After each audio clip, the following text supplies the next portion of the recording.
Kinkel, in 1993, you outlined a new Asia policy. Now, could you reiterate what that policy was? After German reunification, we were forced to concentrate on issues to do with Germany. Now we are free to choose, in a way, and we give a lot of our attention to the Asia-Pacific region.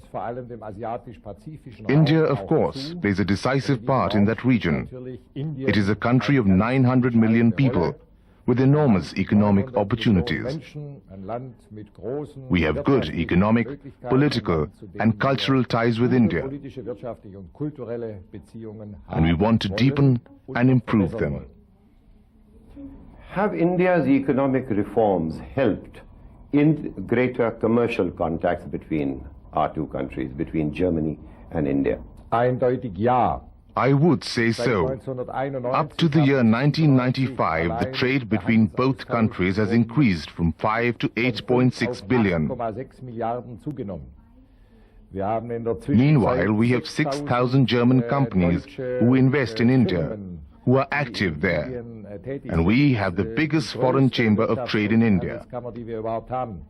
In the light of the experience that your businessmen and industrialists have had in India, how would you like these economic reforms to be refined a little better to accelerate trade and cooperation?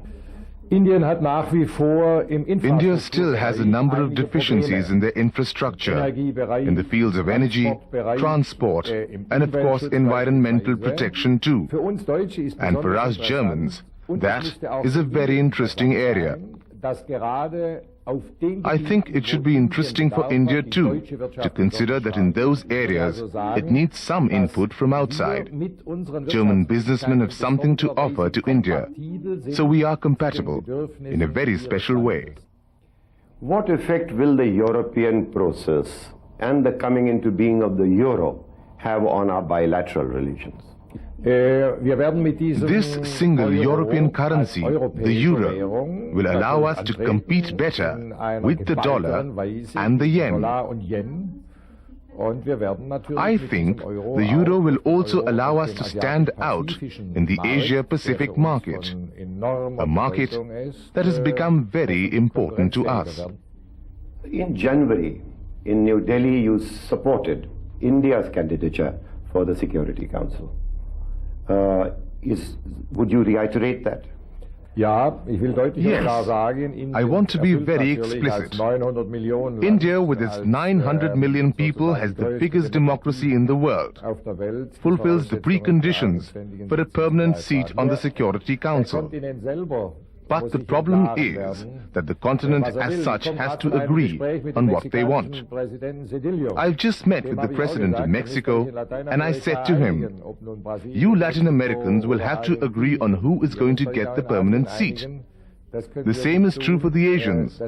They too have to agree. So this Indo-Pak dialogue is now proceeding thanks to the Gujral doctrine. Yes. Your friend Mr. Gujral outlined this policy. What is your view on that? Are you following it with a degree? Are you sanguine about it all? This is one of the conflicts that one faces globally. Look at what India, Pakistan spend on armaments.